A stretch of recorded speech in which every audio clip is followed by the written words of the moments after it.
Shikara Smira Samili Manohara Varikarasika Mama Pipaniri Supriya Charana Kinkaring Guru Tavai Vasmi Najivami Tayavina Iti Vignarutanamam Charanantikam Yatkin Kreshu Vausa Kaluka Kavani Nitapala Purusha Shakandamali Tashikadara Sanideva Sabanu Jayas Tatkiri Kunjabavananganama Janishama Bhajami Radha Raravinda Nitram Smarami Radha Madhura Smitasham Vadhami Radha Karuna Bharajam Tato Monastirati Nakapi Pakita Vahina Aparada Lakshay Chipta Shita Marita Rangamaji Kripamai Twang Sharanang Prapana Vrinde Namaste Charanara Vindam Kanaka Jalada Gatro Nila Sobhagya Netro Mriguvara Varavalo Malati Kundamalo Targana Taruna Vesho Nilapitambaresho Smaranini Brittani Kunje Radhika Krishna Chandro Vancha Kalpaturubhischa Vipa Sindhu Vayevacha Patitana Bhavanevyo Vaishnavevyo Namo Namaha Jai Shri Krishna Chaitanya Prabhu Nityananda Shri Advaita Gadadhara Srivasadi Gaur Bhaktavinda Hare Krishna Krishna Krishna Hare Hare Hare Rama, Rama Rama, Hare Hare. Dandavad Pranam devotees. So today's class is a little bit different. The class is really something that I've dealt with over the course of years for some time. And I thought it was always very important subject matter because Al Srila Prabhupada thought it to be very important. Srila Prabhupada, when he started the movement, not too long after that, he started what was called the BI of the Bhaktivedanta Institute, which was a collection of, scientists and other persons in our movement who were part of the academic community. And he wanted them to be able to present the theistic concepts regarding science and obviously to defeat any atheistic ideas about science, because he felt that atheism was the root of, the essential mood of Devoniac culture is when it is based in atheism. Actually, even in Srila Prabhupada's Pranam mantra, Nirvasesha Sunyavari Paschatchadesha Tarine. So when I first heard the Pranam mantra and studied it a little bit closely, I was thinking, who in Paschatya Desh means the Western world, pretty much America and so forth and so on, who is it here that is really steeped or schooled in the Shariraka Bhashya of Shankaracharya? So who knew these things? So why would that become an emphasis? Nirvishe Sunyavari Paschatya Desha Tarine. So, but then some years later, on a more deep scrutiny of what that meant, it didn't necessarily mean that people were learned Vedantists, impersonalists. It simply meant that most people, either their central conception about life was voidist or impersonal. That was inclusive of the idea that there's nothing, this life is the all in all. It didn't rise also just to the level of the Buddhist concept of nirvana voidism, but it meant everything that went down from there to the sort of idea just eat, joy, and what is it? Eat, drink, and be merry life, because there's nothing after this, so everything is void. Or every variation of the concepts of impersonalism, from actually their God is just one great energy, which is impersonal.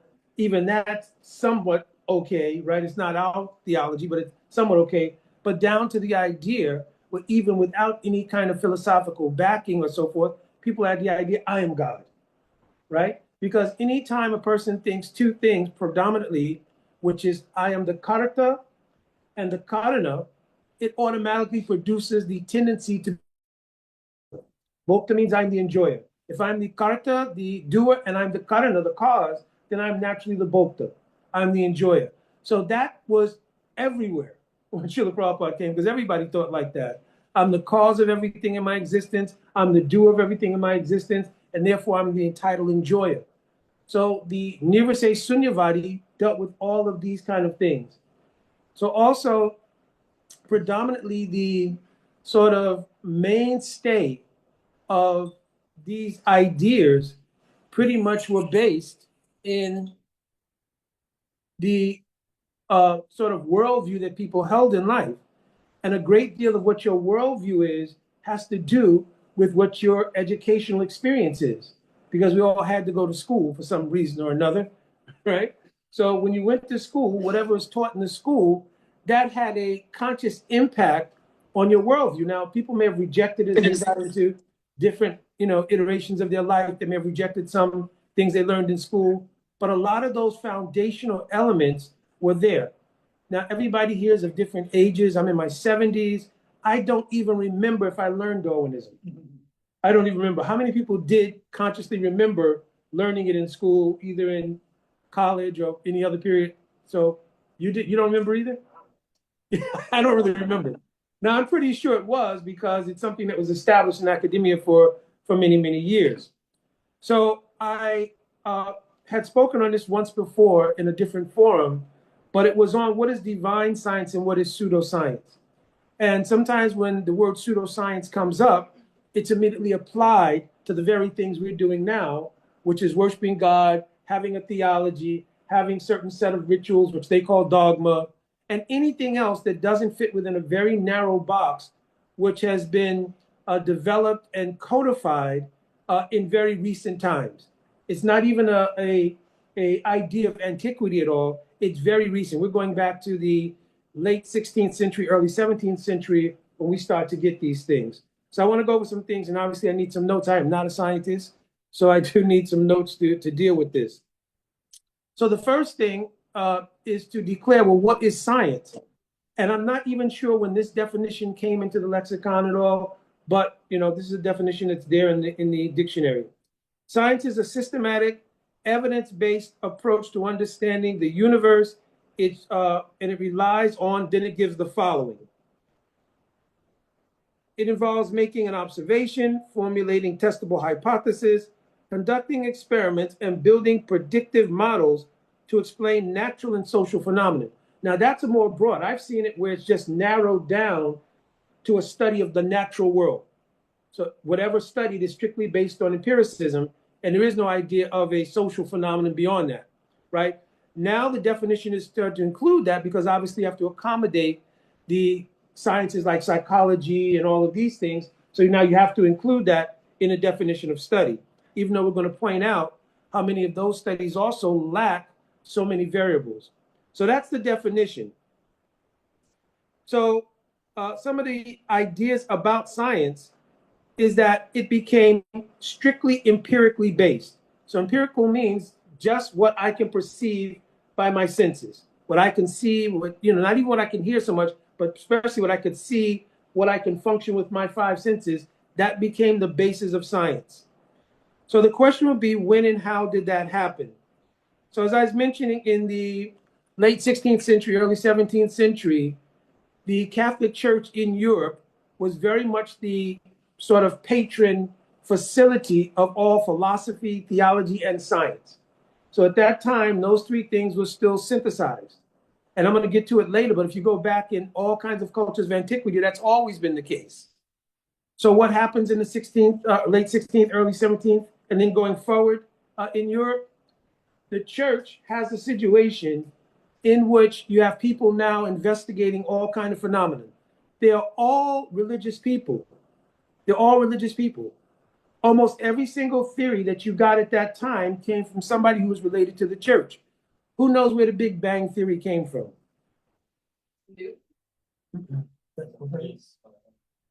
George Lemaitre. George Lemaitre was a French priest. He came up with the idea of the Big Bang Theory. So almost every single person was either in the clergy itself or was closely affiliated with the church.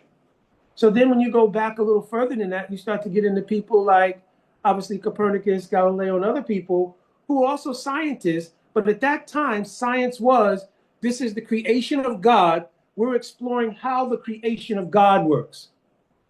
Now what happens is two things which are pretty, and I'm kind of summarizing some of the stuff because we started a little late, but what happens is two things which are pretty key. One is that as they get more developed in what they can observe the natural world, they don't always find a direct alignment with in the beginning was the Word, and the Word was with God, and the Word was God. Then God created Adam and Eve. And so Christian theology at that time was taken literally. Nobody did question it because it would become heresy.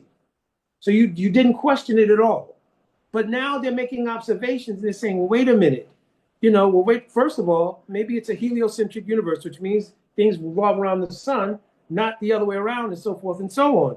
So all of these things now bring up a situation within the Christian clergy. How do we deal with this?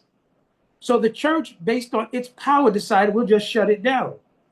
Anybody who says anything that doesn't align directly with the literal interpretations of the Bible, we'll just shut it down as heresy. We won't even bother to deal with the arguments involved in it. So that's where you get the Inquisition, you get all these kind of things, which was literally when the church could order somebody to be killed over such things as blasphemy, heresy, and so forth. So obviously that then begins a kind of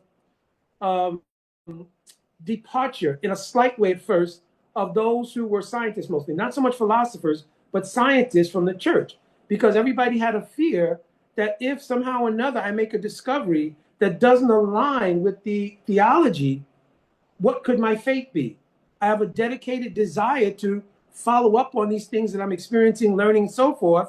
I believe they're part of God's creation, but the church has to, or wants it to be, literally aligned with what they're saying. And where it doesn't align with that, I could be accused of heresy. That could lead to death. So it wasn't like now you get into a philosophical argument and say, well, we agree to disagree. No, we agree to kill you if you don't agree. That became the idea.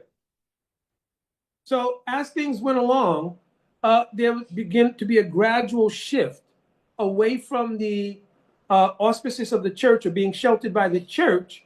And some scientists beginning to say, well, listen, we just can't find any reconciliation between our pursuits in natural science and what's going on with the church. So those who could no longer find any kind of patronage by the church were welcomed by the aristocracy. The aristocracy meant those who were wealthy and so forth, because they thought from the knowledge that's being gleaned, so many inventions will come. So both from a monetary point of view, as far as business is concerned, from an enjoyment point of view, as far as what's created, like even up to this day, the cell phone, the microwave, whatever it might be, will enjoy those facilities. So the aristocracy welcomed them. Okay, come on up, we'll take care of you, we'll provide for you. In fact, they started to develop the whole idea of universities and so forth. This isn't the genesis of universities, but they built schools for them, places for them, et cetera, so that they could carry on their work and they would reap the results of whatever was discovered. Like even now to this day in modern society, whatever's done in science ends up in R&D departments of some company. You understand? So that's the base model for this even back then. So now that this begins to take place, then even those who were very religious, and this includes the person who founded the scientific method, Francis Bacon, he was not, which I always thought previously, that he founded the scientific method to sort of create the genesis of atheism. He didn't. He didn't. What he did do was say, listen, we recognize that there's a metaphysical world and a physical world. We can only deal with what's in our purview. In other words, what I can physically deal with empirically, that becomes the most easy thing for me to understand as far as God's creation is concerned. What's metaphysical, I can't, it wasn't like he was practicing bhakti or something, right? I can't necessarily access, but I can access this. It wasn't that he didn't believe there was a metaphysical aspect. He simply said, let's concentrate on what we can experience here. So then he set up these rules that I read earlier around what is the scientific method. Later on, with that departure from the shelter of the church and coming under the shelter of the materialists, basically they said, well, we no longer have any need since we're not provided for, sheltered by the church. We not only have we have no longer need for their patronage as far as finances and support, we have no more need for their theology. You understand? So now we will go ahead and move completely into a materialistic idea. This is not the genesis of atheism, but it becomes a strong motivation for atheism to become a process, which now becomes academic, which becomes pushed as the standard. You understand? So I'm skipping ahead of a lot of things. So this is all called the scientific revolution. Again, it's end of 16th century into the 17th century, late 16th century into the 17th century. Now, of course, this starts to grow and grow and grow. This sort of divide between theism and atheist views and science. So that synthesis now is not broken. Who went under the patronage of the sort of aristocracy and so forth, they themselves have now broken off and created sort of an atheistic model of science.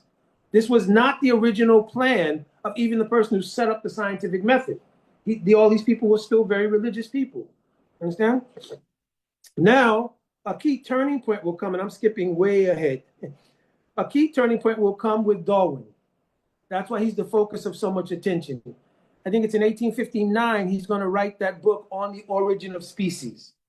And when he writes this book on the origin of species, if you look at it closely and even look at letters he wrote around the book and everything else, he simply had an idea, he had some observations, and he said, well, let me go ahead and map out an idea because everybody wants to know what's the origin of life, where did everything come from? So let me go ahead and map out what I've understood thus far. So that's essentially what the origin of species was. It wasn't a declaration of absolute truth. It was what he understood at the time, what facilities he had at the time. And he, in his earlier life, though being religious, by the time he's writing on the origin of species, he's become agnostic, actually. And he actually mentions in his own letters in history, he went through a whole period of actual atheism, right? So now he's writing this with that basis, that actually everything doesn't necessarily have to have some kind of metaphysical origin, et cetera, et cetera. He comes up with two ideas. You might know what the two ideas are. Yeah, not so much that the is the basis of it, but he comes up with natural selection and random mutation. Essentially, he comes up with the idea almost like natural selection is almost like a survival of the fittest model, and random mutation means that everything that we see, all the different species we see, everything else, simply happen by their adaptation to their environments, their need to survive. There'll be random mutation where some animals, even some whole classes of human beings would go on. This is before we even get to the basis of how he's basing it, right? They would go on simply on the basis of the ability to survive. This was natural selection, and the mutations were random. So let's say that, even though you don't find it in the experiments, he couldn't prove it, right? But the idea was that, let's say a giraffe, I'm giving an example, he eats vegetation from a tree, he can't reach the tree. So over the course of time, he says many, many years, then the neck would grow and grow and grow until it could be. So this was called random mutation. Now, many of these things they can't really find evidence for, but at the time it became gospel for two reasons. One is the support of the materialist saying, okay, we got an idea of the origin. We don't need a theological explanation for where everything came from. So the idea is then back to what you were talking about. Part of what he proposed was that actually there was some idea of like everything generating from like a one-celled entity, right? And gradually grew over the course of time, millions and millions of years. And it became so developed and so complex that it's now Mukunda speaking at the temple on Sunday. So this was, I'm giving a nutshell of what he was proposing. You understand? Then with the Big Bang Theory of Lemaitre, he proposes that actually, that in the beginning, because by now there's some development of their ability to look back into the universe through telescopes, because now telescopes have become more developed and so forth. And they look back and they see that the universe appears to be expanding. And because the universe appears to be expanding, it indicates something must have happened that caused the universe to expand out. And especially as you look through a telescope and you go back, as you get further and further back through the telescope, you notice that the color starts to shift towards the red spectrum. So this is called red shifting. And the idea is that when you look back, it's indicating something must have happened, some kind of explosion or something else that caused the universe to blow out and start expanding like this. So I was talking to my wife the other day, even in our theology, would not a breath of Mahavishnu give that same appearance? You understand? The universe is expanding out. And also the power, what if he's thinking about a Big Bang, what is the power of the breath of Mahavishnu? You understand? But we want to stay away from the theological part right now. But so based on that, he came up with the idea there was a Big Bang. As the earth cooled, right? As it got further and further away from that initial explosion, it cooled. It set itself up where it got crusted and everything else. I'm paraphrasing all the stuff. And then, as Prabhu said, there was a kind of big muddy pool. And in that, there somehow or another, right? So our biogenesis, somehow or another, some things just were struck by lightning or whatever else happened. They combined together, huh? Magic. It's some lightning struck it or something. It started to create a one cell thing. And then I spoke from there how it developed. So now this theory, you have to think back at the time, somebody had a theory. And for the materialist, it was a theory that could hold water because it was being accepted by the atheistic science, and they could use this as a model. Not only atheistic science, even others were exploring it. Yeah, it could seem to make sense because there was no challenging elements to it yet. So now this becomes not only part of the scientific community as the explanation of, here's where they're careful now, because now there's something called neo-Darwinism, where they don't claim it's describing the origin of life, right? They're just describing how things evolved from whatever happened.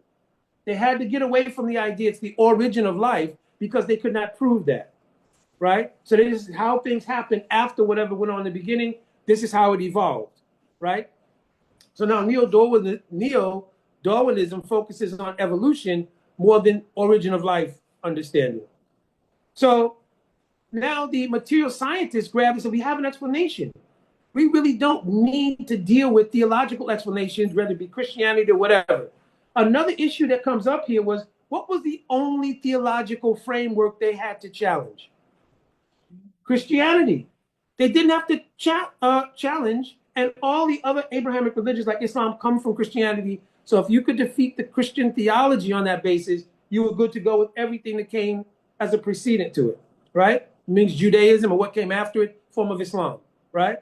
But they never challenged any other theological concept anywhere else in the world. Did everybody else not have a theology? Of course, in India or in Bharat, there was a very developed theology, which gave explanation to many of these things. Atomic theory was there. The whole idea of cosmology was there. Ayurveda was there. There were so many things, but they just stayed away from that. You understand? So challenging Christian theology, it was more easy to defeat an idea that God created the world in 7 days, beginning with Adam and Eve and so forth and so on. Now, also, as I mentioned earlier, the lack of the clergy to be able to give, is this on actual history, right? So just for our sake alone, biblically speaking, the Word was with God. In the beginning was the Word. The Word was with God. The Word was God. Is that an ontologically true statement? That's actually Advaya Gyan Paratattva. That's actually what that is. It's Advaya Gyan Paratattva. So God, because even in our theology, we consider that the world comes into being. Omkar, right? That's the primordial sound. And that Omkar is directly Krishna himself. In Chaitanya Charitamrita is written, Akara Krishna, Ukara Radha, Makara Jiva. And Chandravindi means praying. You understand? So it's not off base, but if you can't explain that, and you're saying in the beginning was a word, right? And their understanding of a word is the same thing I'm speaking to you, right? And that was with God, and then it was God. And you understand? If you don't have the ability to theologically back that up, then they got you. And that's what began to happen. So the combination of the church's influence by force, inability to explain the ontology biblically, and the now explanations of people like Darwin and the patronage of materialism developed a pseudoscience. I'm saying it's pseudoscience because unless and until you have all the variables, how can something be called science if the basis of science is that you have to do a hypothesis, experimentation, observation? If you don't have all the variables, how can your conclusion be called science? And if the variables don't include the metaphysical aspect, right? Because even they acknowledge there must be something, right? We don't know what it is. So what's an atheist answer to the idea we don't know what happened at the beginning? We'll find out in the future. We'll find out in the future. We just don't know yet. We just don't know yet, right? But we'll find out in the future. A post-dated check, Srila Prabhupada used to say. But not only that, the difficulty becomes when you then try to establish which is happening now, by the way. There's a big movement in the scientific community called intelligent design. Has anybody ever heard of that?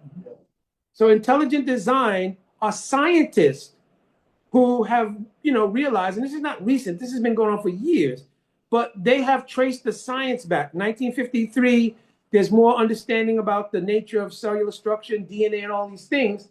So now looking at the complexity of these things, they're saying, no, it's not possible that this is random.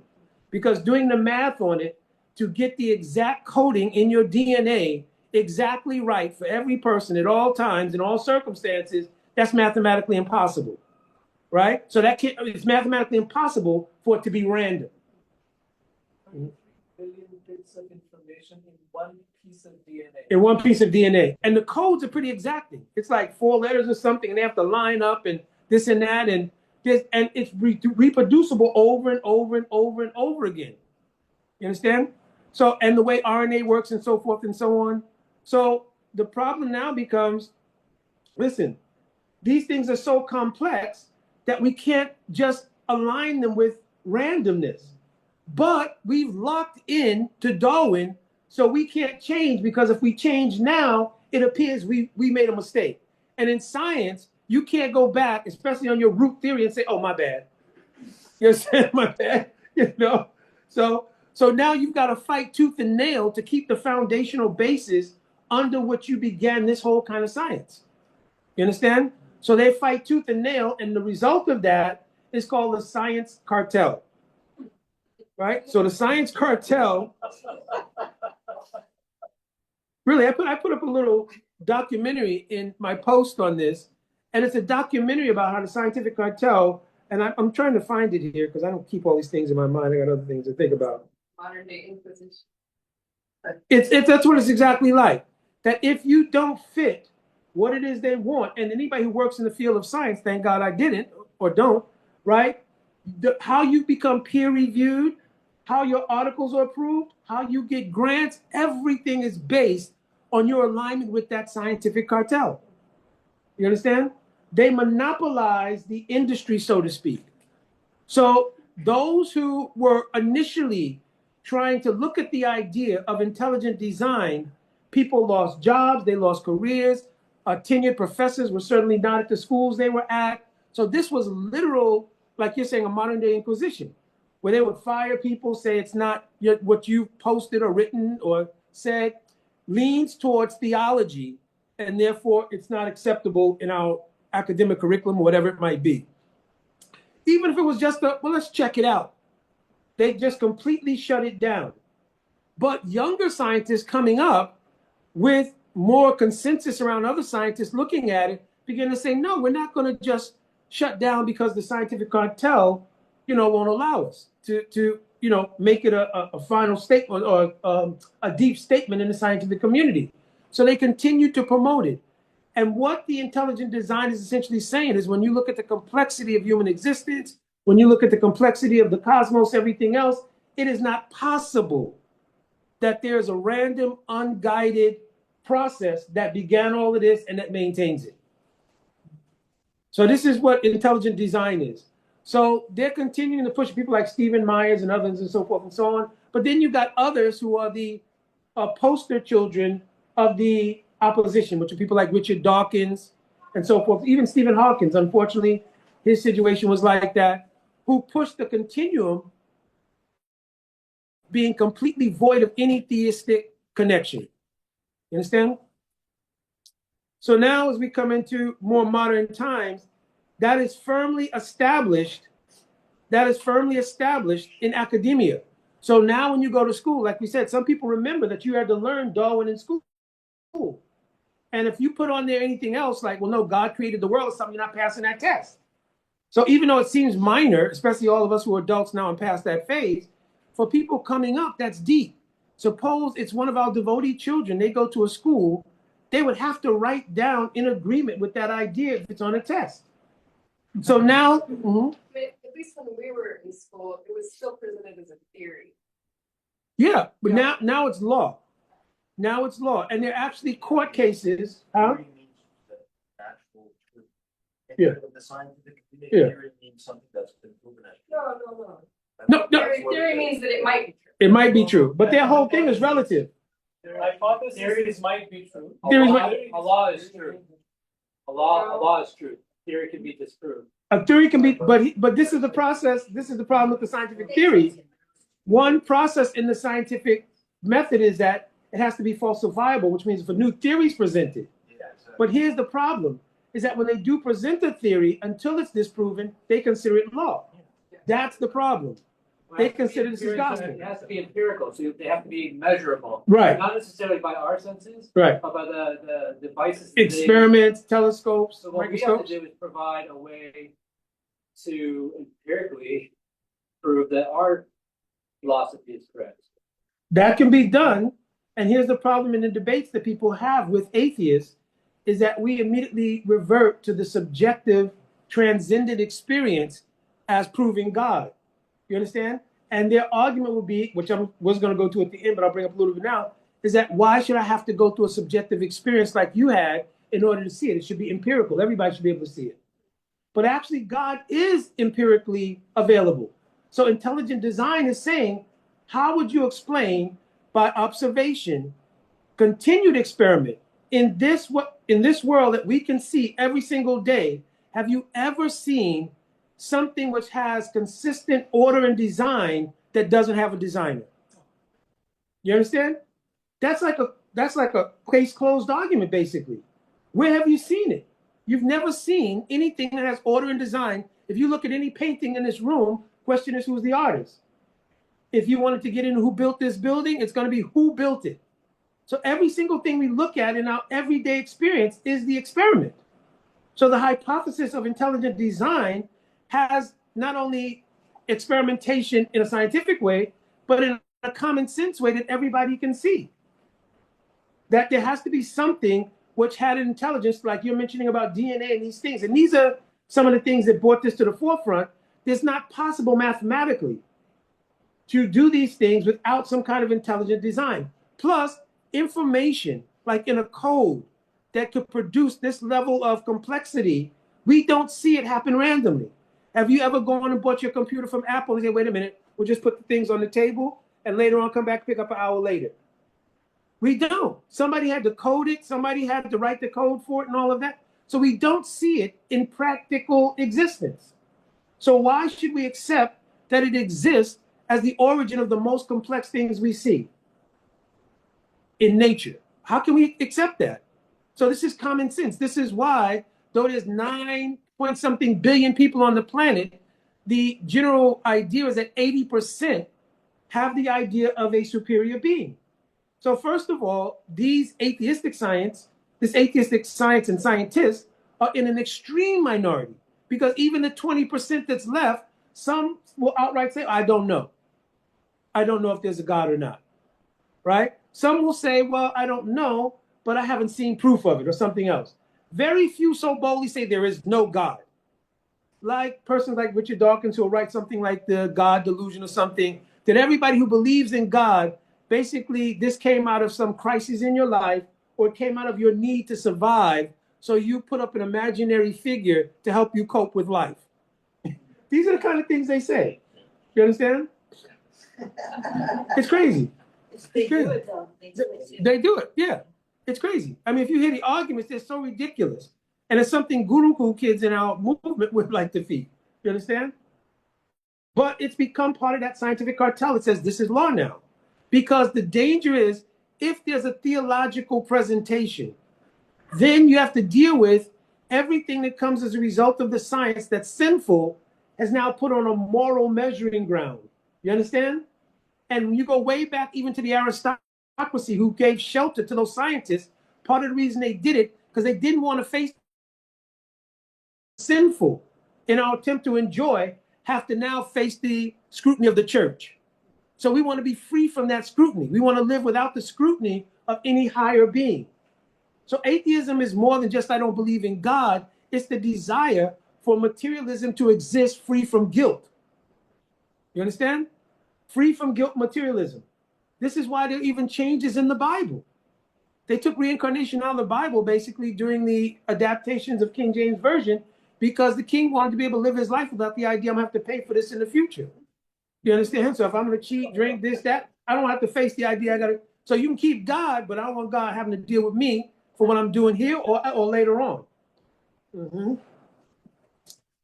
All right, we started late, so I'm going to skip ahead because I'm going to have the chance to have some discussion. So now when you look back, another thing that becomes very outstanding is the fact that this is extremely recent things. So you're talking about less than 500 years ago. What was the idea of science way back into antiquity? So I pulled up so many of the cultures, and these are some places I've actually been. Like I've been to Egypt before and was able to talk to people there about their conceptions regarding religion. We were basically dealing with their spiritual modality or whatever. But there's a principle in ancient Egypt, or Kemet, they sometimes call it, called Ma'at. Ma'at was the idea that theology, philosophy, and science were always one thing, inseparable. Do we have the same conception? Yeah. So this was called Ma'at, the idea that you cannot separate the three things, because that would be saying that God has something that's not related to him. You understand? Becomes there's something in the creation not related to God. So Ma'at was the principle that everything we see, everything we experience, both on the subjective level and objective level, is related to divinity. And that the realization of yourself and the natural world had to do with relating yourself to divinity. This is the whole process. So this was called Ma'at in ancient Egypt. Ma'at, yeah. Mahat, yeah. Mahat Tattva. So then again in Africa, which I preached in Africa for like 8 years, and they have a concept called Ubuntu. Ubuntu is more in South Africa and so forth, but Ubuntu means exactly the same thing. The unification of your theology, philosophy, and science. It's called Ubuntu. In West Africa, like among the Yoruba people, they have a concept called Ifa. And in Ifa, the idea is that there is a unification or synthesis again between God, who's Olodumare, and everything else in the natural creation. In fact, also, one of the features of the practice of Ifa is that they have a system of counseling people called the Table of Ifa. Table of Ifa essentially is like our Jyotis. You understand? The amazing thing about it is that they use a method of either 2 or 1, and the number of possibilities that comes out of that is 256 different Odu, which can lead to infinite things. Where have we heard that before? Is there any computer scientists in the room? Binary. Binary, yeah. So this is in ancient times they had this, right? What about in the Far East? Well, even though the Far East has a lot of the influence of Buddhism, the idea of Taoism or Taoism was again a synthesis between the natural world and divinity. They didn't see a separation between those things. That's what's called the Tao of Tao, right? So in every single ancient culture, you found the same thing. There's a whole bunch of them I have listed here, but essentially that's it. Now, certainly in Vedic culture, we have what is called Ved. Where does the word Ved comes from? Knowledge or Gyan or truth or reality. So the Ved was the knowledge of the synthesis between divinity, practice related to divinity, and the creation. Because in the Veda, all of those things are covered. What's not covered in Vedic Sastra? I'm asking. Everything is covered. Now, the one thing that we have that is very helpful for us is the parampara, which has transmitted the knowledge down in succession. So we have that same knowledge today. So what we have in Srimad Bhagavatam in those 12 cantos, because the Bhagavatam is also the embodiment of the Vedas. You understand? What is this verse? Atam Brahma Sutranam Bar Atam Vinir Noya Gayatri Bhasha Ruposo Ved Artha Paribrahmita. That the Srimad Bhagavatam is the conclusion called Vedanta Sutra. Even itihasas like Mahabharata, the conclusions of what they're meant to teach is also in Srimad Bhagavatam. Bhasha Ruposo. Does anybody really know the deep meaning of what this is? Gayatri is the essential mantra of the Vedas, the Brahma Gayatri. You understand? That Brahma Gayatri is the sum and substance of all Ved. With the beej, what is the beginning beej of the Brahma Gayatri? Omkar. Omkar is Radha, Krishna, the Jiva, and Prem. You understand? And then the mantra, I can't obviously recite the mantra here, but it plays out as an unfoldment of the describing transcendence coming to the perfection, because the idea, I can say some things, Savituhe does not mean the sun god, right? But because if the qualifying word is Savitu Varinyam, Varinyam means a superior category of Surya Narayan, who's the origin of Surya Dev. The superlative category of Narayan is who? Krishna. Where does Narayan come from? Krishna, right? And then, without going into it too deep, but I have heard Gurudev explain before, what is Bharagol? Is the power of that person who Varinya means Krishna. The power of Krishna is whom? Shrimati Radharani. Devasha means Divyati, means their Leela. The prayer that should unfold in my heart is the basis of Gayatri. So that Gayatri is fully explained in Srimad Bhagavatam. Understand? Sometimes it's also asked, like many times I've been helping some devotees with the mantras, because sometimes, it's difficult if you took the mantras a long time ago and so forth and so on, right? So, and especially for some devotees who never got Siksha of the mantras. So one of the things is that in our Gaudiya line, ladies do not chant Brahma Gayatri. Does anybody know why?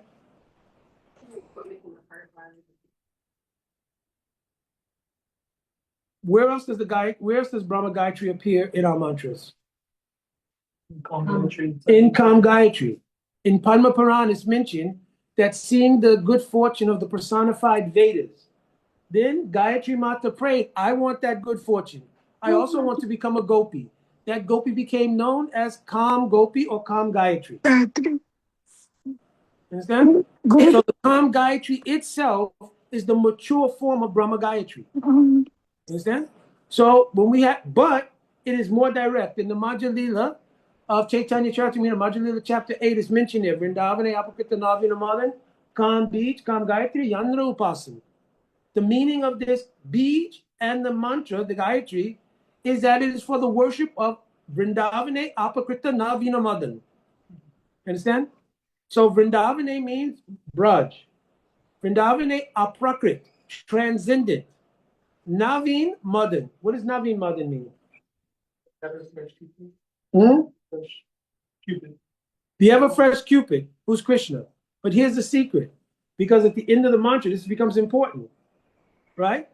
What is being mentioned here about that ever fresh Cupid? What makes Krishna ever fresh? We're getting off our subject matter here, but Because he's always seeking a prem. Anurag.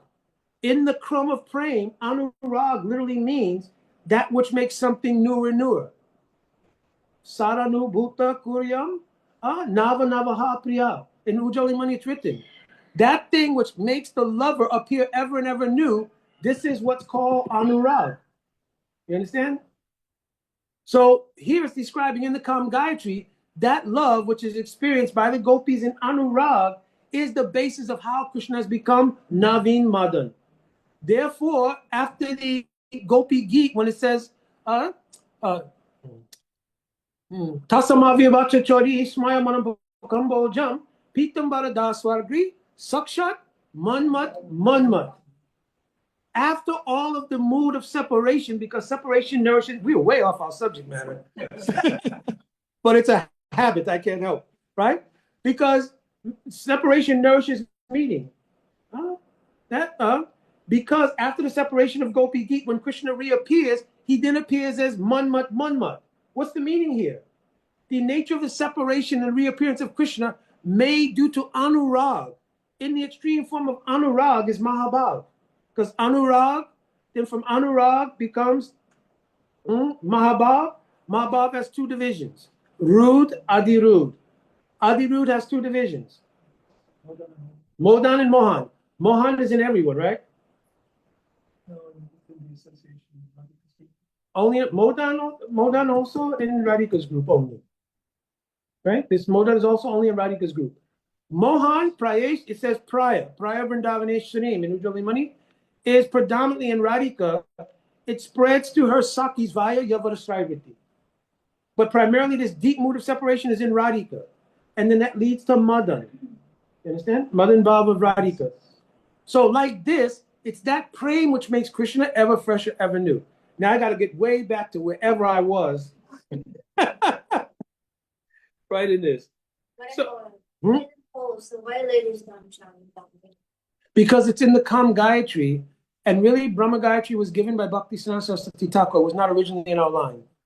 He gave one very famous lecture called Brahman and Vaishnav. And he wanted to prove that no matter what caste you come from, that if you're a Vaishnav, you're automatically a Brahmin. It's written in Sastra saying. Understand? So therefore he gave the Upavit, and he had the chanting of Gayatri Mantra for men in the thing. Now, in Vedic culture, women did not chant Brahma Gayatri also. Understand? Now, if you look in our parampara and you go back, is Gopasharas Babaji wearing a Brahmin's thread. Bhaktivinoda Thakur, is he wearing a Brahmin's thread? They did not chant Brahma Gayatri. They chanted Gopal Mantra Kam Gayatri. Before that, or later after that time, also Guru Mantra was introduced in Guru Gayatri. Understand? But all these mantras are there in the Vaishnav Smritis, Vaishnav Tantra, but Guru Mantra, Guru Gayatri, Gaur Mantra, Gaur Gayatri is also there in Vaishnav Tantra, but they were added. But initially, Mahaprabhu only chanted the Daks Akshara Mantra, which is the last part of Gopal Mantra. Understand? But the head of our parampara, Brahma, what did he chant? Huh? Bhagavate Vasudevaya. He chanted, after doing tapa here meant Saranagati, for 1,000 celestial years. From Divya Saraswati, he heard the Gopal Mantra. When he chanted the Gopal Mantra successfully, he realized from Gopal Mantra, Kam Gayatri. Even though we're talking about science, I have to come back to it because it's important. So actually, Gopal Mantra and Kam Gayatri are not two different mantras. From the Gopal Mantra, one realizes Sambandha. Through Mantramaya Upasan, he realizes Abhideya. The Mantramaya Upasan is Divya Vrindavana Kalpa Drumada, etc. This is the Mantramaya Upasan. The Sadhaka realizes their Mantramaya Upasan, this is my Ishtadev. That mantra describes the whole thing. Understand? Like Rupa Goswami saying in Ragmar, Krishna Smaram Janam Chasya, Nija Prestam Samanvita. So this mantra this verse describes that. Divya Vrindavana Nikalpa Drumara Srimad Ratnagar Singhasanasto Shishira Rashila Govinda Devo Preshta Alibi Sevya Mano Smarami. Smarami means Ragmarg. And I'm realizing my Ishtadev in Mantramaya Upasa. It means one view, one vision, etc. Seva Kunja is that same thing. You understand? One vision, one lila, not moving, and I'm meditating on that one lila in Gopal Mantra. When the mantra becomes successful, it manifests the moving leelas of Krishna called Swarasiki Upasana. So the leela starts to move. You understand? Shriman Rasarasarambi Vamsivata Tatakstita Kashan Venu Sunair Gopi Gopinata Suna. How they went to the bank of Vamsivat. Radhika had to do Abhisar. You understand? So then it starts to produce the realization of Swarasiki Upasana or the leela. And now, from Gopal Mantra, you should have your Krishnaya, your Sambandha. And you've been doing Abhideya with the focus of your Ishtadev. That manifests in your maturity as the Swarasiki Upasan, or doing worship in the mood of yourself in the Leela. Radhika is doing Abhisar. Wow, whoa.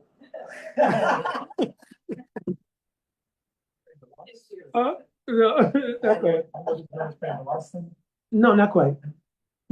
But now, in your Siddha form, when Bhava Vasas come, in that form, now you've entered into Swarasiki Upasan. Your Upasan, when you begin to chant Harinam, is in the Ashtakali Lila of Radha and Krishna. Understand? So when Radhika goes on Abhisar, then at that time, what is your seva related to Abhisar? Vasak Saja. Radhika will have to decorate a kunja, decorate. What are you doing at that time? You understand? Then the other elements, the other 6 elements of that, how you're participating and so forth and so on. Understand? So this is called Swarasiki Upasana. So my original point was the mantras that's what it leads to. And therefore, this is the meaning of Pra Cha Udayat. You understand? That made this fully manifest. This is my city. This is my full aspiration. Made that fully manifest in my heart. Understand? I don't know how we're going to back up now. Huh? Darwin, okay. All right, anyway, let's get to the point. All right, I'm going to go down. There are a number of things that atheists bring up, right, as arguments against the existence of God. One of the first things they do is they ask for, can you prove the existence of God? What's the problem with this? There's a methodology for everything. And there's a process you have to undertake, like separating the milk from the yogurt. You need to go through a. Even before that, there's a much deeper problem. It is called the assumptive posture. Who are you that you need to be proved something to? This is called the assumptive posture. If you say that God needs to be proved to me, it indicates you're in a position where you're somebody worth God having to prove himself to you. It's like saying, prove to me that you exist. Yeah, exactly. That you exist, right? Right. Yeah, exactly. How do I know you exist? Yeah, exactly. And that the thing is, what is my entitlement to having that proof? But the assumptive posture means because whenever they introduce me as PhD scholar, Harvard University professor, peer-reviewed author. You ever notice that whenever they introduce these people, you got to go through the litany of this. So they stand on this is what's called the assumptive posture. I am somebody, so you have to prove to me now whatever it is that you want to say. And the science cartel has embedded that as part of the whole credentializing people, making them the authority. Who are you that you need to be proved to that there is a God? You understand? Well, now what to speak of, what's the methodology to find out how there's a God? Now, one of the things, no, well, that's the first thing. Let me stay in order here.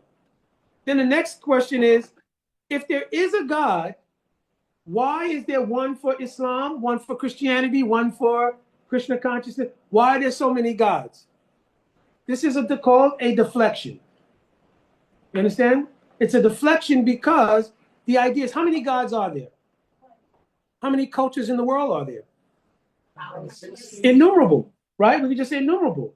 So if there is a God, and God has two features, especially just principle speaking wise, omniscience and omnipotence, isn't it possible he could reveal himself differently in different places according to the nature of that culture, people, understanding, etc.? Is that something impossible? You could ask that same atheist when you go to speak in an elementary school, you speak the same thing you do at your university class, right? So you obviously make your adjustments according to the audience that you have. So why would you ask, is there so many different gods? There's only one God. He's expressing himself differently.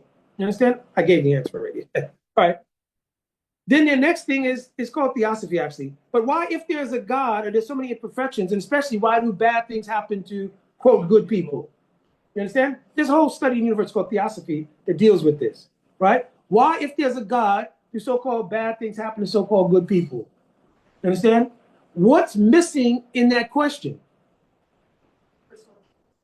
Personal responsibility. In other words, you've already assumed God has the responsibility for whatever's happening. You understand? You haven't given any sensibility to what's the personal responsibility of the individuals. It also assumes good. It also assumes good. What is it? Yeah, what is also the metric of what's good, what's bad is now also assumed by them. You understand? So now here's the thing also. So somebody goes and steals something, or somebody commits some other heinous crime. Is it God committing the crime or the person?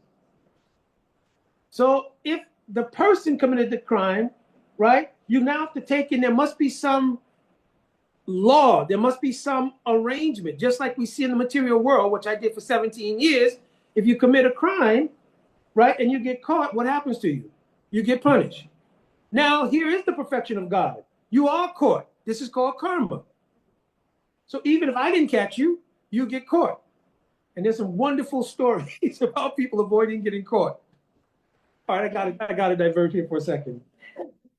I worked a case of embezzlement, and the person who was embezzling, it was like in the high numbers, like $150,000 or something like that.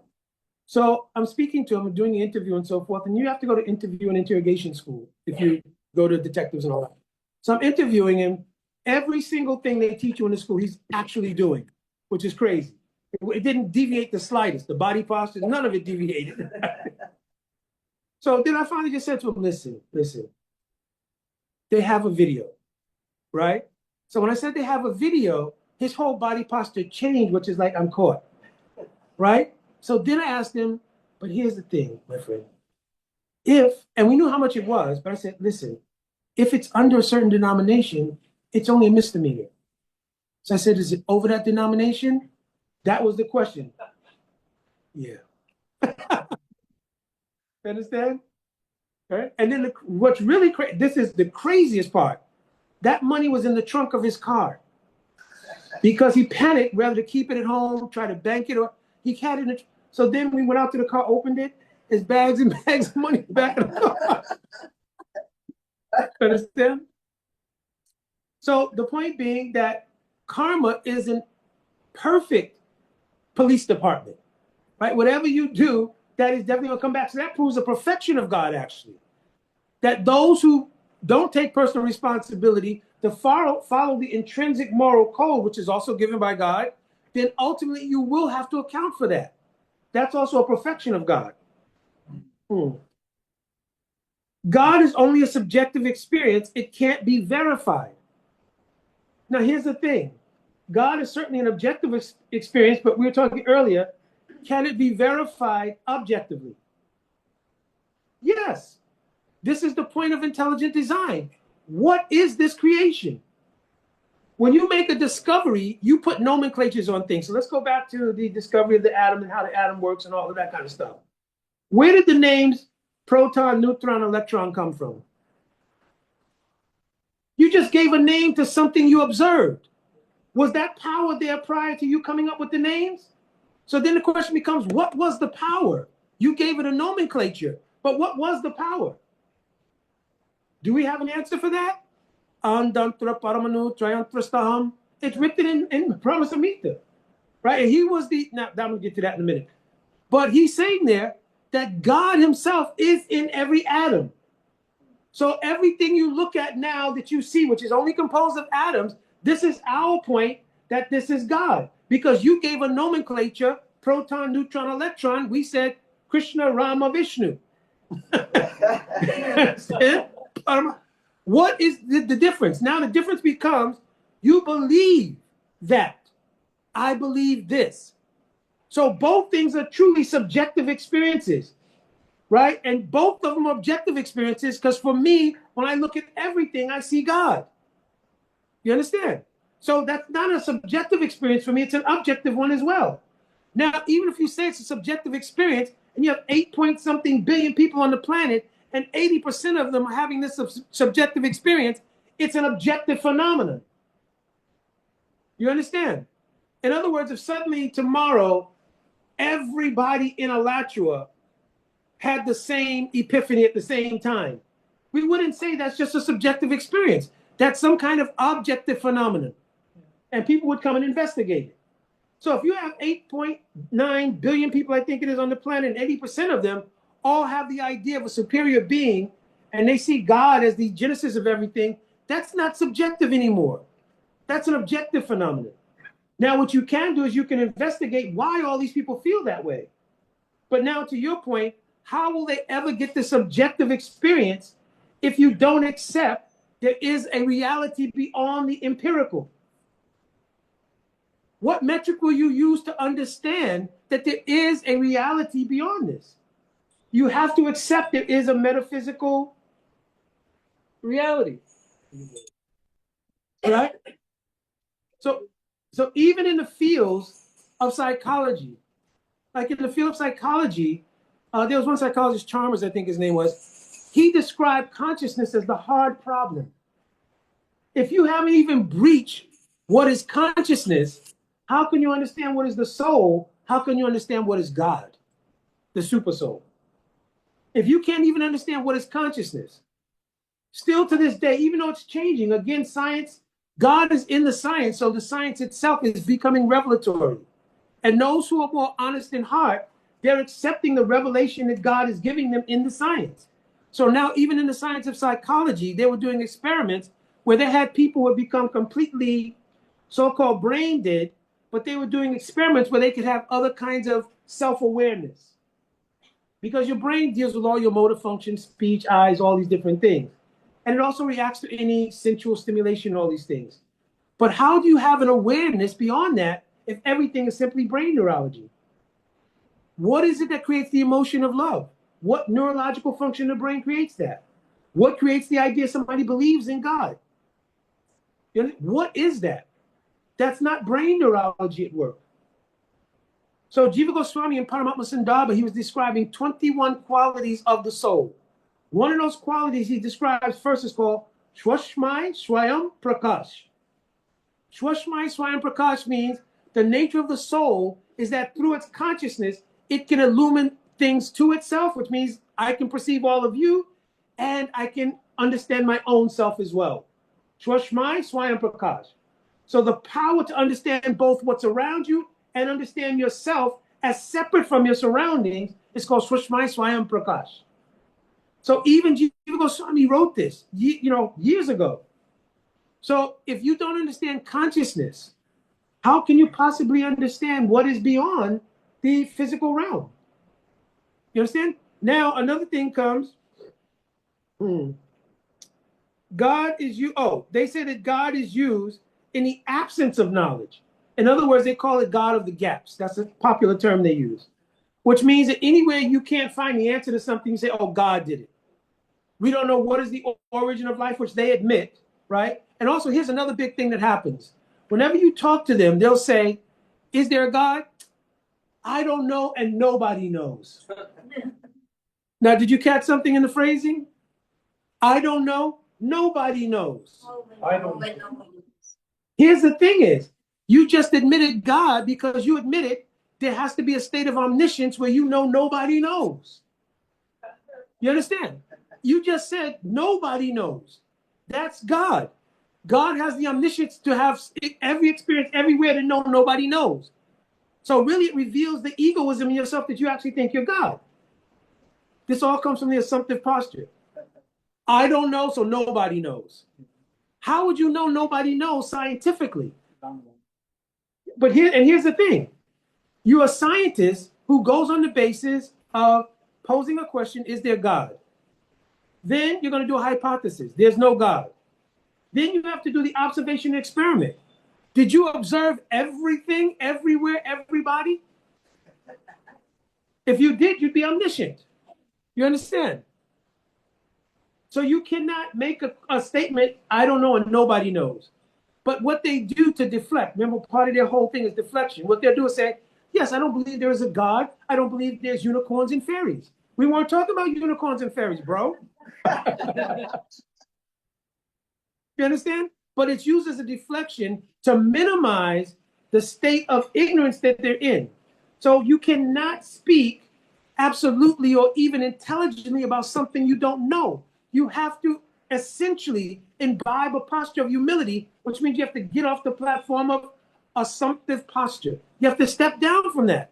Because if you say you don't know that there's a God, it means you're ignorant about whether there is one or not.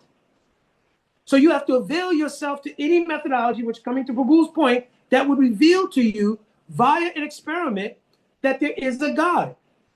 In order to understand the transcendental position of God, there is a methodology. It is a metaphysical one, not a physical one. Because it's declared in scripture. Ataha Shri Krishna Namani Nabhavad Grayam Indriyai. By your material senses, you can't understand God. How did we understand that God is everywhere in creation? Was that an empirical thing we had? Or did it come by the revelation from the practice? It came by the revelation from the practice. Then we could see, oh, everything is God. That's why our Bhakti incentive this year is on the Chatur Shloki. But actually, always in our scriptures, we have these things. What is the first verse of Chatur Shloki? First verse. Aham. Memorize these verses if you don't memorize other verses. This is the first two lines. So it's saying here, before the creation, I existed. Was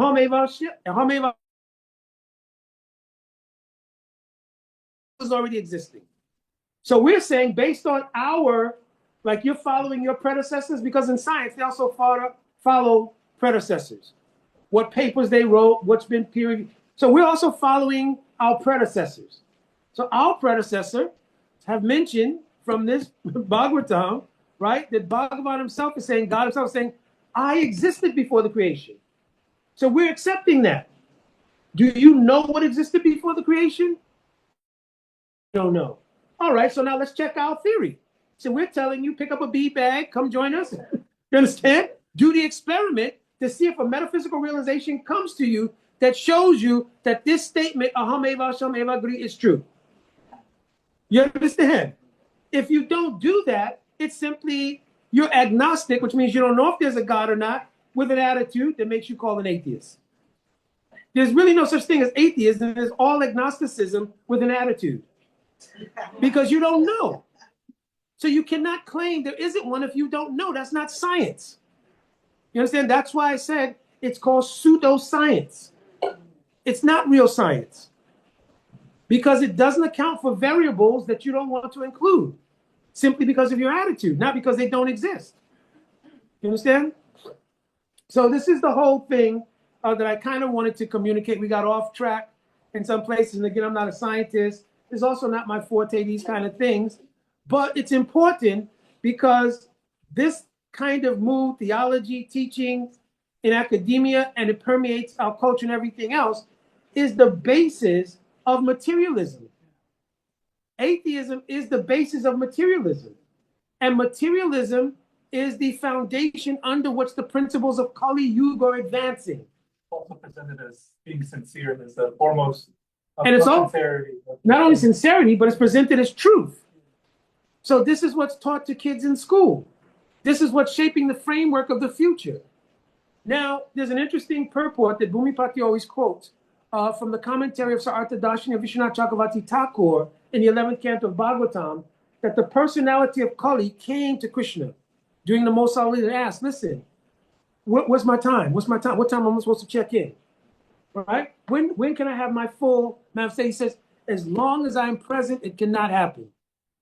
But remember, one of the things the sages at Namasharanya asked is, where is knowledge and religion, etc., after the disappearance of the Lord? This was the last question they asked. In the Bhagavatam, one of the 6 questions of the sages. What was the answer? Puranako Danodita.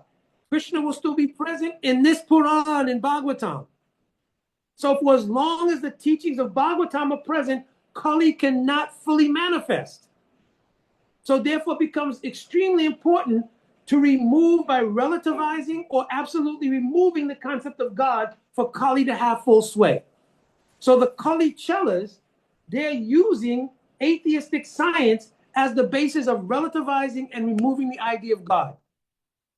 And if you're not careful in academia, because our children go to school, right? They'll come out of education with the idea there is no God. Just think about it. Therefore, Prabhupada's pranam mantra now becomes really important. Nirvisesa Sunyavari Paschatya Deshatarane. In the Western world, to remove the ideas of voidism and impersonalism, which are essentially atheistic. You understand? Impersonalism and voidism are essentially atheistic. Because is it atheistic or not? I am God. Is this what they're doing or not? Voidism, there is no God, there's nothing there. So Srila Prabhupada's essential part of his mission, more than Varnashram Dharma, was to imbibe the teachings. Gauravani Prachar. The Prachar of Gauravani Prachar, the teachings of Mahaprabhu, to remove impersonalism and voidism, because it's atheism. You understand? So it is important for us to have the tools and facility to defeat atheistic arguments. Understand? So I'm going to stop here if there's any couple of questions before we get going about anything. It doesn't have to be about this, but I wanted to get this presentation out. Right? And there's so many things I had to miss from these notes, but normally I don't speak from notes, speaking about bhakti. Haribo Bhuji, and I'll come around. He's my science friend. I was going to lean on him. So I'm trained as a scientist, Uh-huh. and I was a vehement atheist. And it was totally an exhibition of arrogance and ignorance.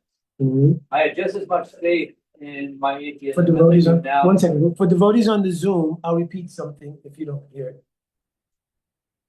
Okay. So I have just as much faith in my ignorance as I do now in Krishna. One thing that I've experienced is that Bhakti Yoga is a scientific method. And when I decided to enter into it, simply by following the instructions of my teachers, entering into the experiment, Krishna revealed himself in a way that I could not have known. Simple as that. Simple. So everything, like I'm trying to understand the greater picture, the greater purport of why we have to work so hard at propagating this movement. If it is said in our Shastras that Kali Yuga lasts for 432,000 years, it's part of Krishna's design. Why is it that we have to engage so much with the atheists in arguing these points? I mean, I understand your points about our children wanting or needing to understand that the theory of evolution is just that, it's a theory, it cannot be proven. Please help me understand exactly why all this really matters when, you know. All right, let me make a summary of it to the devotees on the Zoom. There's a Zoom going on at the same time. So Prabhuji is saying he's actually was a scientist. And he said during that time, he was an avowed atheist. And then upon coming to the path of bhakti and doing the process of bhakti, he had the epiphany and the realizations that that posture was not tenable. And therefore, he's now practicing bhakti. But he's asking the question now, because Kali Yuga is what it is, and especially it'd be going on for another, I don't know, we already passed through 5,000 years, and it's a 432,000 year period. Why is there such a necessity to engage with the atheists and atheistic science in terms of our duties, right? So part of the answer is the things I mentioned earlier, that it's the same way we see in Bhagavatam, the dealings between the Devas and the Danavas, means the demons and the divine personalities. The same way that we're going out to preach about Krishna consciousness in general, we're not only running up against people who are just in a mode of not understanding bhakti, but some don't understand bhakti based on the influences of atheism, right? Like in your own testimony, you understand? So our ability to have the facility to point out some facts about atheism in relation to the absolute truth becomes very important. I've experienced many times in my travel, because I run into a lot of people like new audiences, so to speak, and they're not really atheists. They're just people who are inquiring, how do we understand this? Is there any proof of God? That's not axiomatically an atheistic question. It's a genuine question. How can we prove there's a God? So we need to have facility to be able to answer that. And I don't have to go down the entire diatribe I just went through now about atheism and this and this and that, but to be able to explain that there is a difference between pseudoscience. And why are we calling it pseudoscience? Only because it's lacking the variables that science declares you need to have to do a proper observation, experiment, etc. If you take variables out of something, how can you in earnest do observation, experimentation, etc.? How can you do it? That's not even a scientific method that Bacon gave, right? Because Bacon actually was a theist, he just separated metaphysical investigation from physical investigation. But he didn't deny metaphysics.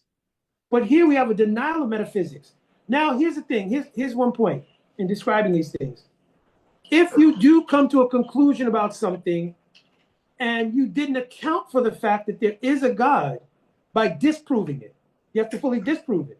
You can't just say it doesn't exist, because is that scientific? That's a belief, right? You have to disprove it to make sure you're not missing a variable in your calculation. Is that true or not? So even if you say there is no God, you have to prove that fact to go forward, even in science. Or it's not really scientific, therefore it's called pseudoscience. Now, in our case, you mentioned that the process of bhakti is scientific. We have a history of experimentation. Now, here's one point I always make too. It's not going to be digestible to atheists. But do we have somebody who observed the beginning of the creation we can rely on? Who? Lord Brahma. And Brahma himself, in the first verse, he speaks, he says, Ishvara Parama Krishna, Satchidananda Vigraha, Anadi Adi Govinda, Sava Karana Karanam. He was there. Let me call my boy, he knows. You understand? He was there. He saw it. He saw what happened. Metaphysically and physically, he saw what happened. In fact, he was on the job. He was working there. You understand? So now you can say, well, you have a hard time believing in people who have four heads and so forth and so on. But again, you haven't seen everything. Who are you? You're not God. You're not omnipotent or omniscient. Your posture to speak these things doesn't stand on a footing that makes it gospel because you said it. You understand? This is the problem. So this is called the assumptive posture. That is assuming you can speak and whatever you speak is gospel. That's not a fact, bro. That's how you be approached in the community. You understand? The other fallacy in science is there's a I'll lot of repeat it. mythology in science. The myth of the Big Bang is actually unprovable. There is no experiment by which they can prove it. There is only assumption that it happened. The myth of one species turning into another has also not been proven because there was supposed to be something they would find called the missing link. Right. It was never found. That's been 200 years ago. Right. Anyway, I want to come to a different question. You said talked about the thing. Why did that? Let me repeat this to them.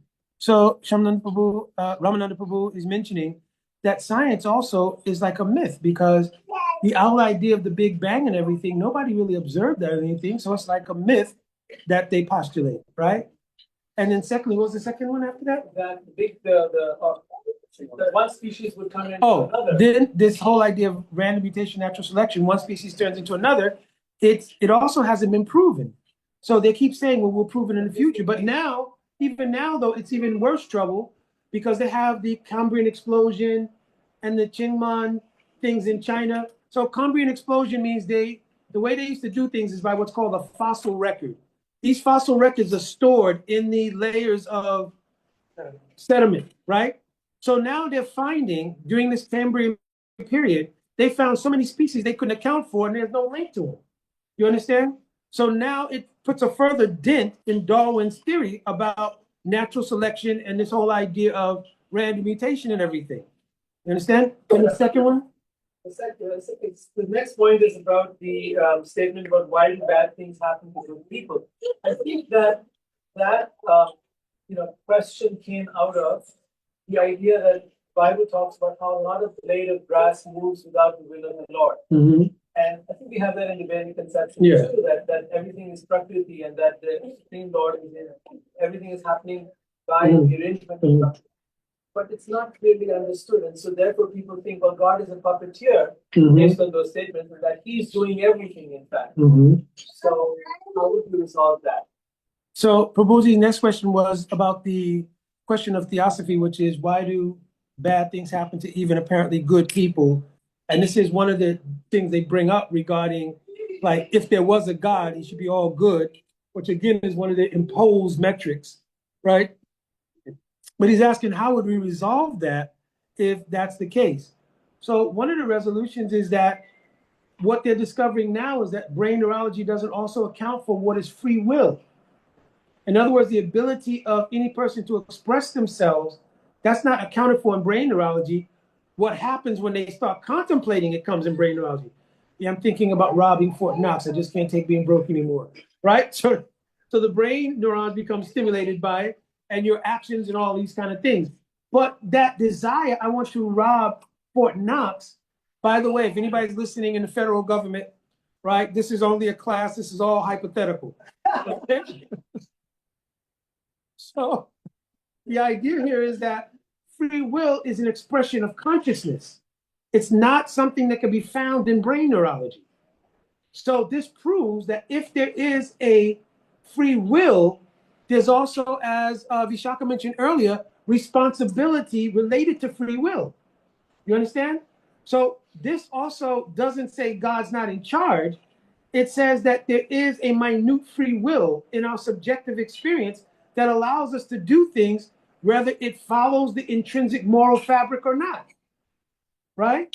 Like to rob people, to kill people, and so forth. Why do they even think this could be bad? Why does it come in the subconscious? That's not a function the brain is dictating. That's a moral question that arises subjectively. That's why people can do it, right?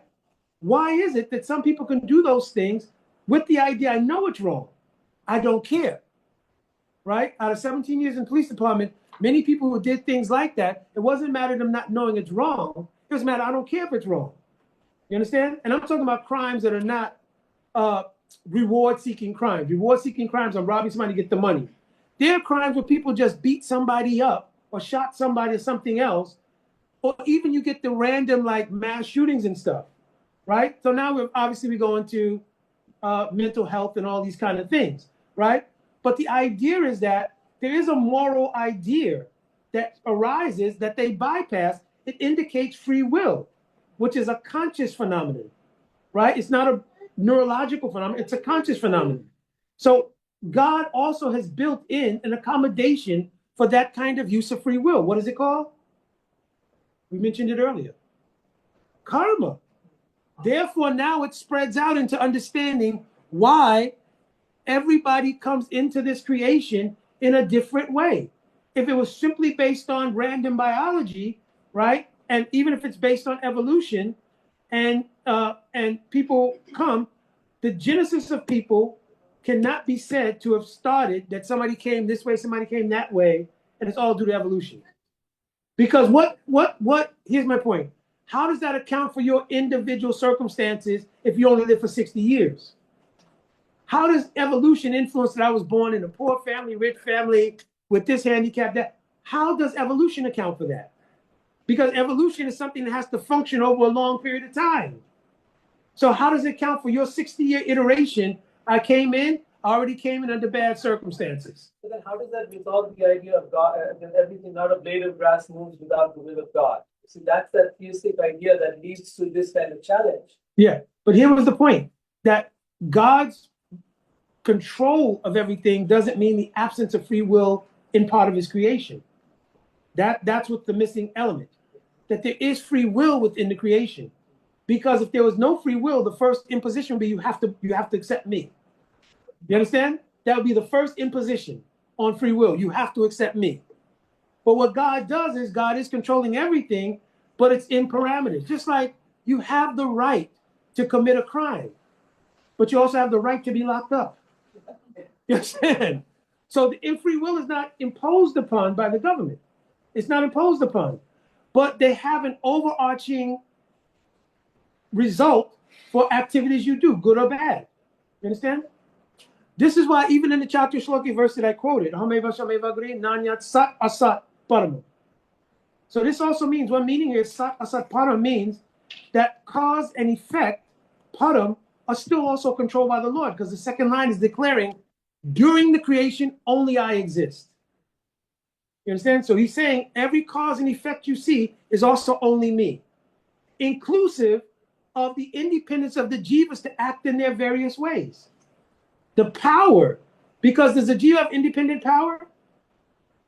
Every cause and effect is God. No. Then all karma should go to God. That somebody gave me this argument in Miami. But here's the thing. All the cause and effect means the power to carry out a cause and effect, not the desire to do a cause and effect. You understand? What is the first thing that comes up when you want to do something? Dhyayato vishayam pumsam sangas te shubhajaya. You understand that sequence that's given in Bhagavad Gita? Dhyayato, I am meditating. You understand? That I want to do this thing, good or bad. Now, who's the ultimate sanctioning authority? Unmanta upadrishta, the super soul in the heart becomes the ultimate sanction. Well, then he still should get the blame. He knew this wasn't right. That I want to go down here and do this thing that was wrong. God knew it wasn't right. He shouldn't have let me do it. Also, he exists beyond good and evil. Not only exists beyond good and evil. It's all things according to the desire, is the consequence. So here's another big part of this whole argument, and that is on teleology. Teleology means purpose. If the world came by an unguided, uncontrolled process, there's also no teleology. There's no purpose, right? And you'll hear Richard Dawkins and others argue this point. There is no purpose. You just come here, you exist for some time. Of course, I got a silver spoon, I got a good job, everything else of mine is good. But when you die, you're gone. That's it. You understand? But what's the teleology? Why is this cycle there? Why is any of this there? What's the teleology involved? It means a purpose. The purpose is ultimately to understand the relation with God. The essence of the relation with God is one of love free will is an essential samagri in the ingredients of love. Because you can't be forced to love someone. 16th chapter Jaiva Dharma, Bhaktivinoda Thakur states, this free will is an important ingredient. It's an intrinsic part of the samagri of love. So therefore he grants it. When you misuse it, right, but God puts up parameters, right? The parameters are you only get a certain amount of time to do this foolishness, for one, right? Secondly, if you do something and it's wrong, you are accountable for that. So this became Srila Prabhupada's famous statements on the misuse of free will. However, when that became overextended to the idea that that misuse of free will can take place in the spiritual world, you can fall, it lost its context. Understand? Let me check one thing. Is there any questions on the Zoom itself? I can't see all the people on there because I can only see the page that's in front of me. So anybody has a question, you can either raise the hand or you can just unmute and ask. Yes, I have a question, Gurudev. Is Sanskrit, is it the oldest writing? Yeah, I mean, as far as we know historically, even academia accepts that Sanskrit is the oldest language. It had different iterations before Sanskrit as we see it today. There was something called Pali. There were other kinds of iterations of Sanskrit language before what we know today. But yes, it's accepted as the oldest language. And that was written by Vyasadeva. No. Sanskrit existed previously. You also have to remember the idea of writing also was not the original communication mechanism. Previously, the ability of humans to hear something and digest it, they're called shrutidara. Shrutidara means you could hear something and hold it. So writing only became necessary during the advent of Kali Yuga. When the Kali Yuga came in, then because one of the things is that the memory in the Kali Yuga is very weak, then there was the beginning of writing. So the Sanskrit language then became a written language, and you see Devanagari, but even before that, as I mentioned, Pali and other earlier iterations of Sanskrit language were there. But now we use Painanese grammar and all these different things. You understand? So Sanskrit language, as we see it today, really has been an evolution. It wasn't originally what it is. All right, any other questions here? Then I'll come back to the Zoom. Yeah, you had a question then to go over. Yeah, I was just gonna say, it's interesting what you were talking about earlier about the random, like, they believe that everything's on chance, right, random, but they also say, their explanation is that if random occurrences happen trillions of times over, then these things can be produced. That's their explanation for the complexity of the world and the so-called, but to believe that and to have faith in that it still occurs like on each level, having that complexity, each eye, each microorganism, it's just too big of a faith. Right. Well, what they're declaring now, which they have always declared, is that we don't know that for sure. But based on what Darwin said, from that premise, we think we can figure it out.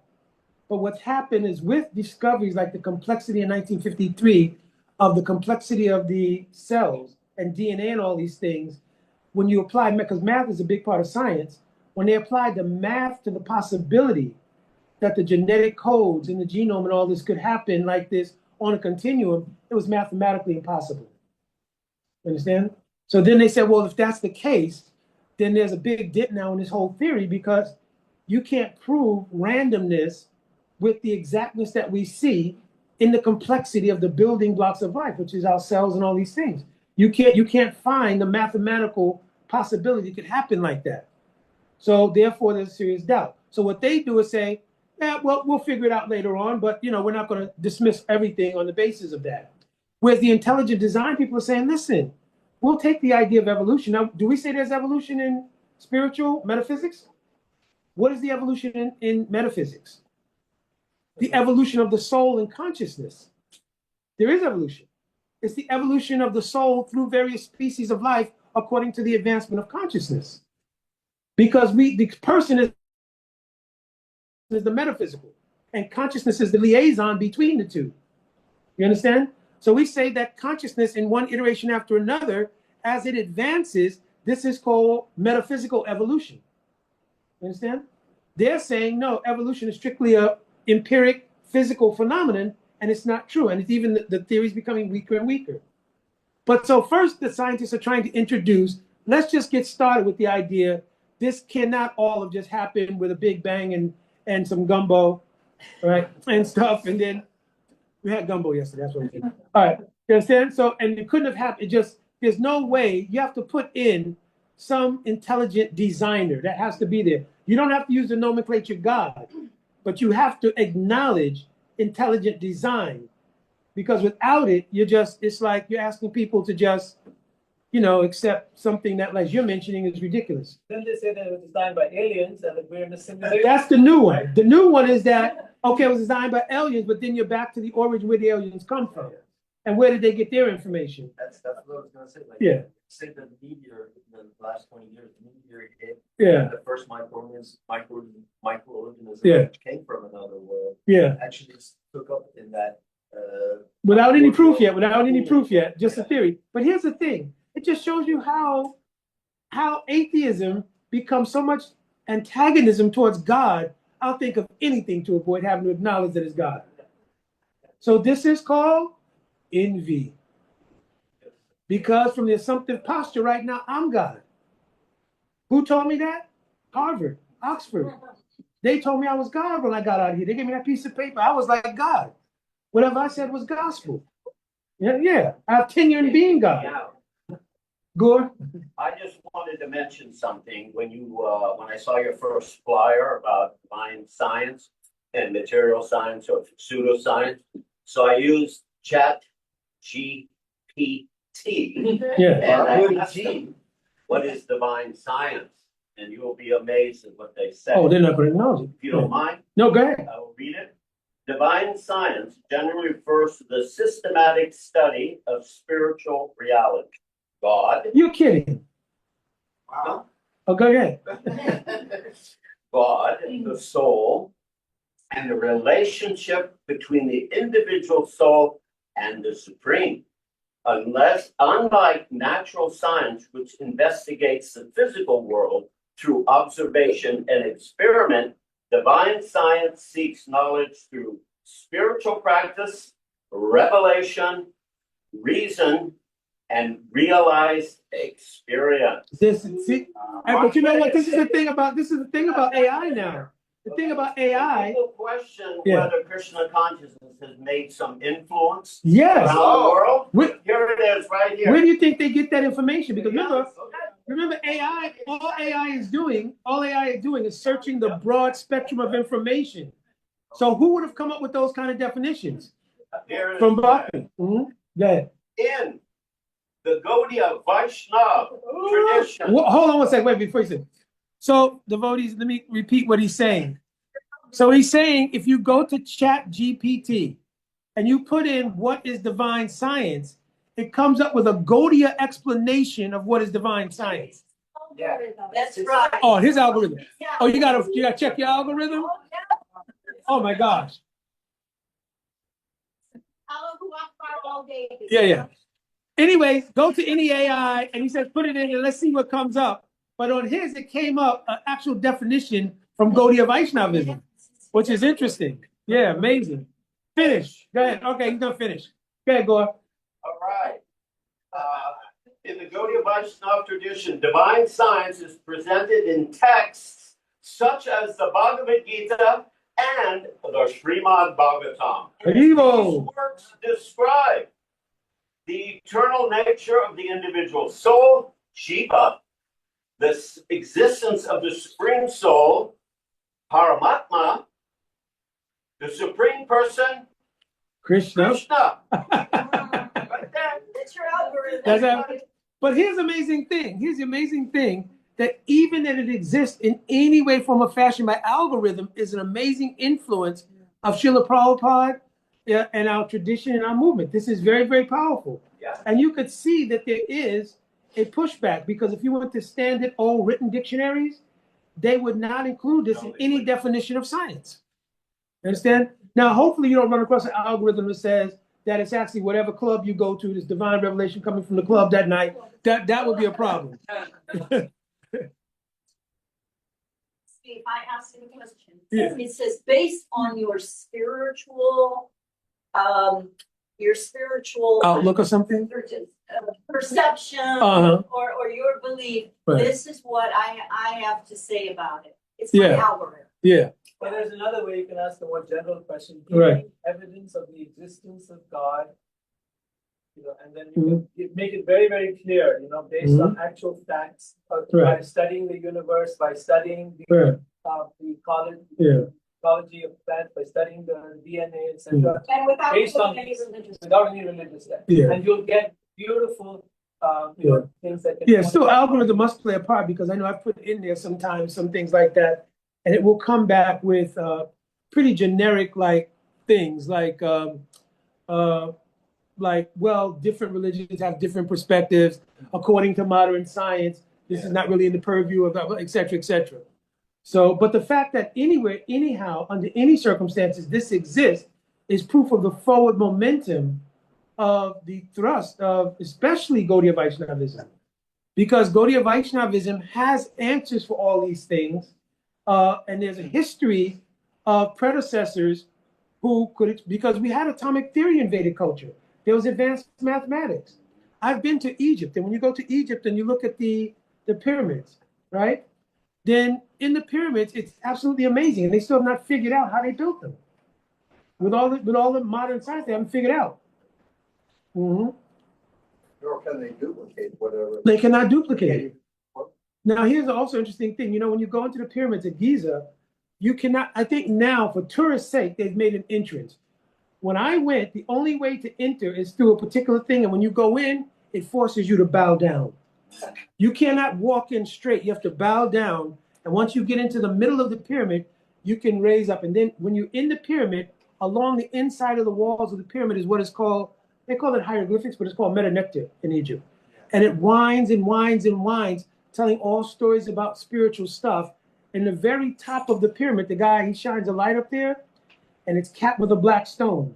The geological name of the stone is ammonite. The geological name of Shalagram Shila is ammonite.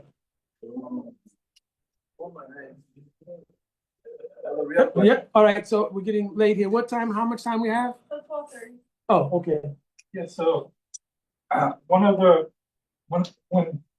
you talk to agnostics, one of the things that they say that they have to keep an open faith for God is that they feel that there's compellment towards truth, desire to go towards truth, and it's intrinsic within them. And so when we view Shraddha, I think it's mentioned in Jaya Dharma from the Chandogya Upanishad that the essence of contemplation is Shraddha faith.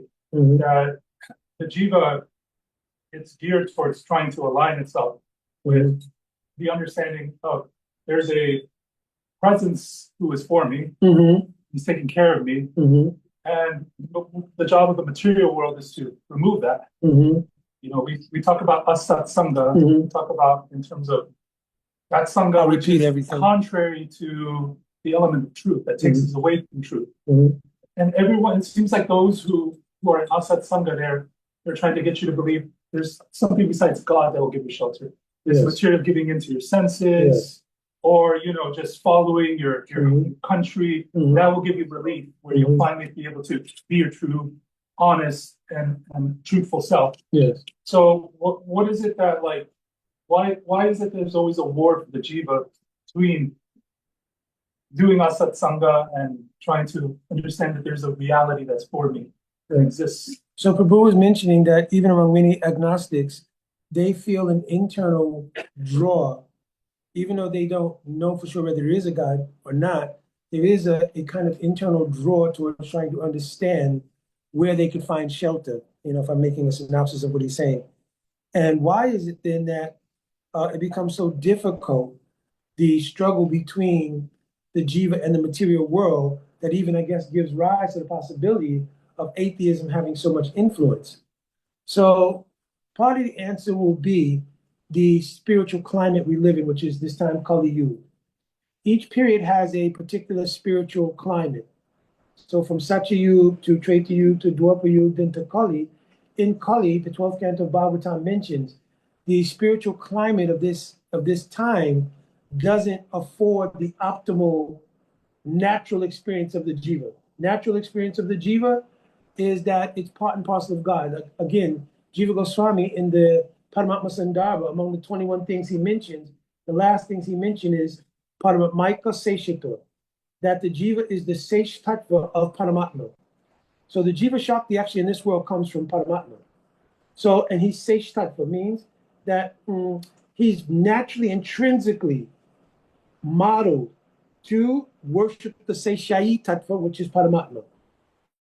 Like a constant, just like Jivera Supoya Krishna Nitya Das, this Dasita or Seshita is a constitutional reality. Jiva Goswami says, Dasa Bhuti Hariva, Nanyasha Eva Kadachana. You cannot change that. So because it's a constitutional reality, there's a natural impulse within the Jiva that you have to cover with various layers of the modes of nature, etc., to avoid, because it's an intrinsic quality. Swarup Tattva is not intrinsic. There's a difference. Your spiritual rasa, siddha, deha, etc., that's not an intrinsic thing. That is a thing that comes via, from our perspective, some scars, and is awarded by Bhagavan, Swarup Shakti, at the stage of maturation. Bhav, at the stage when Swarup Shakti descends. You understand? But there is a constitutional sensibility on the Das of Krishna. The Visay Sambandha Gyan comes at the time of Diksha, according to, I was speaking about this yesterday, and that's Visay Sambandha means, who am I in relation to Krishna? Am I a cowherd boy, gopi, manjari, whatever? What am I? At the time you receive Diksha, in the Diksha mantras, the seed of that is given. This is the meaning of Mahaprabhu's saying, or it said in Chaitanya Charitamrita, Brahmanya Brahmati Kona Bhagavan Jeev Guru Krishna Prasate Pai Bhakti Lata. That seed is what's given at the time of Diksha. If we are Saranagat at that time, Diksha Kale Bhaktagane Atma Samarpan, Se Kale Krishna Kare Kare Atma Sam. At that very time, what is your Swarup is realized. So what is it that makes us unable to realize the Swarup even when we hear the Diksha mantras? We are not Saranagat fully yet. You understand? We're not fully Saranagat. Right? There's still like that footing in the material energy and footing here. So it doesn't come across. According to the Adhikar, previous impressions, Praktanic samskars and Adunik samskars means the impressions now. According to that, the maturation in the consciousness of the sadhaka will produce the degree to which they can catch the Sambandha Gyan coming at the time of Diksha. You understand? So, but constitutionally, because with the Das of Krishna, even under all the influence of material energy, there's a sensibility, there is a God. You understand? Even, therefore, the mode of upasana, worship, comes in so many forms, including worship of the Virat Roop, means the material energy. So when you see in cultures of antiquity, if they worshiped a tree, a river, etc., they saw that as an expression of divinity. They didn't say the tree was God. They said this tree is a manifestation in our purview of God. You understand? There's a difference. All the years I spent in Africa, I studied deeply because I had some inclination prior to going, related to my previous experiences and whatnot. What is the nature of the worship in nature? Like, because in African culture, one of the things is that everything is deified. Like the river, one Orisha's name Oshun. There's a river called Oshun there, and they make all of their offerings there. So I was saying, well, why is it that I think this is like worshiping the demigods. Why is this worship of these various things? Their perspective was because we're operating in the material paradigm. I had to hear this from a more advanced person in that system. Because their ideal is I'm in the material paradigm and I want things related to the material paradigm, I'm approaching a manifestation of the absolute truth, which is called Olodumare, in order to appeal my case to get these things. If I wanted nothing but spiritual life, where would my appeal go? Directly to Olodumare. Understand? So it's very similar to the whole Devata culture in India. So I wrote an article a long time ago when I was preaching in Africa in a magazine called The Comparisons Between the Two Cultures. Because people will worship the Ashwini Kumar so they can have children. People worship Indra for rain. People worship Dip. So in the same way in these cultures, they will worship Shango for power and so forth and so forth. They worship Oshun, especially for physical beauty and all these kind of things. Right? I'm just paraphrasing here, but like this. So, but back to your point of your question, the intrinsic idea on the Das of Krishna is what is that sort of substratum in my consciousness that says, yes, actually I should have some relation to something beyond me. That is suppressed by the overarching ignorance coming from the material energy and a degree to what you're associated with it. So even when you start to move away material energy, there's perception, yeah, the material world is God. I don't clearly know who's Krishna, where he lives, what's the address, his email address, etc. But I do know that at least everything I see is related to God. Beyond that, oh, I know that there is a God who's the creator of all these things. Beyond that, oh, that creator has persona. Beyond that, the persona is Lord Vishnu. Beyond that, Vishnu has a genesis, right? The genesis of Vishnu is the Shankarshan. Shankarshan has a genesis. Baladev Tattva. Baladev is first expansion. And like this, there's an elevation of experience to the point of realizing Krishna. In the talk with the Vaikuntha-vasis in the Brihad Bhagavatamrita, there's a discussion between Smaranam and Japa, or Kirtan, which one is more powerful. But in that talk, they're also talking about how it's only solely through discrimination, between what is temporary and what is eternal, that the mind is liberated from these holds towards material nature. Can you speak on it?